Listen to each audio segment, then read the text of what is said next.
This is coverage you can count on. WGAL News 8 at 5 starts now. Wet weather returning tonight to the Susquehanna Valley, making it an impact night. Welcome to News 8 at 5. I'm Lori Burkholder. And I'm Brian Roach. Check out this satellite, or this radar behind us here. Meteorologist Ethan Houston is here with the latest check from the live Local 8 radar. Yeah, be prepared for some decent downpours in our western communities as we go through the next few hours. So we do have a flood watch in effect for Franklin County to Mifflin County and points in between. That's until 10 p.m. Areas farther to the east, you're not included in that watch because we do expect this line of intense heavy rain and thunder and lightning to weaken as it moves in the valley. But our western communities, we need to watch out for what we call training. That means areas hit over and over again with heavy rainfall that could lead to some pockets of some localized flash flooding. So most of the valley dry right now, but you can see that steady rain now starting to move into parts of Mifflin and Juniata County. So here's a look at the predictor. Chances for these showers and thunder showers will remain high through roughly about 8 to 9 o'clock. Then these showers and thunder showers will become fewer in number, become less intense as we go through the overnight hours. So stay on guard for the rounds of scattered showers and heavy downpours through roughly about sunset, but we'll keep the clouds around in that high humidity, and lows tonight will be in the low to mid 70s with some fog and some drizzle lingering in the forecast. Now we'll see more passing showers and thunderstorms tomorrow. Best chance for strong thunderstorms will be out there on Thursday. That's why Thursday is an impact day. Then we dry out heading into the weekend, but then it gets hot as we go through early next week, likely going to see our first heat wave, and that heat could be intense at times. We'll talk about this more coming up in the updated 10-day forecast in a few minutes.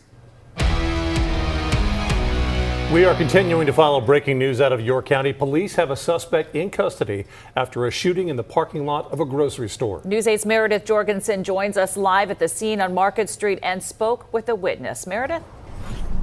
That's right. The woman said what started as a yelling match ended in gunfire. She says she called police and then ran down into this alley to help the boy who had been shot. It happened around 12:45 today in and around the parking lot of the Bravo supermarket on Overbrook Avenue and West Market Street.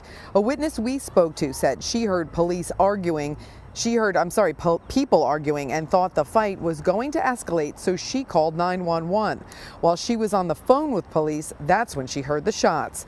The witness says she got off the phone and ran toward the alley to help the boy who was hit, applying pressure to his wounds. In the meantime, she says police arrived. Cops just start flying everywhere, and when I saw one down here, I ran down to town where the shooter went. He went down Dewey Street, so the cops ran. The neighborhood was great. Everybody's telling everybody what was going on. They hung together. They pulled together, and they found the shooter, so people were vigilant. West York Borough Police posted on their Facebook page that officers caught the suspected shooters after a brief chase. Now, I reached out to West York Borough Police to find out exactly how many people they have in custody and who they are. We haven't heard back yet, but they did say that no one is in harm's way right now. We also don't know, though, how the victim is doing in this case. For now, in West York Borough, I'm Meredith Jorgensen, WGAL News 8. All right, Meredith, thanks so much. In that exact same parking lot, police say yesterday a man was shoved to the ground and his wallet was stolen. Police are still looking for that suspect, and these incidents appear unrelated at this time. This happened around 7 in the parking lot just outside the Bravo when the suspect seen in these pictures here pushed a 60-year-old man to the ground and made off with his wallet. He was last seen fleeing west on West King Street. Anyone who recognizes this person or has surveillance footage of the suspect after that robbery is advised to contact the West York Borough Police Department. Tonight, an online post reportedly made by the Adams County Sheriff referencing protesters is getting backlash from both residents and a county commissioner. The picture, apparently posted on Sheriff James Muller's Facebook page, appeared to show the front of a white truck covered in red splatters with the caption, "The all-new Dodge Ram Protester Edition." The post was quickly deleted. It was made during the weekend's No Kings nationwide protests. Now, News 8 did reach out to Sheriff Muller for comment, but we have not heard back from him. But the Adams County Board of Commissioners, they put out a statement saying they don't support or agree with anything that even hints at political violence. They expect the sheriff to uphold the law.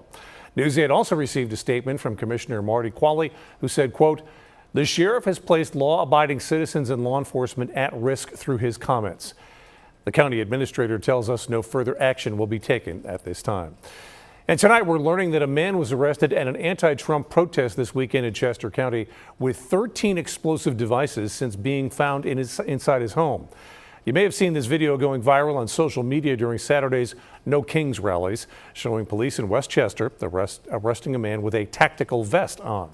Police say that's 31-year-old Kevin Krebs, who was taken into custody after someone told police that he was hiding a weapon underneath that vest. One of the responding officers was able to find Krebs' car and saw that there was an AR-15 style rifle on the floor of the back seat. That led to a search of Krebs' home in Malvern yesterday, with the district attorney's office confirming today that they found a pipe bomb inside a desk there, along with 12 other improvised explosive devices, as well as drawings of explosive devices, tactical vests, and other items.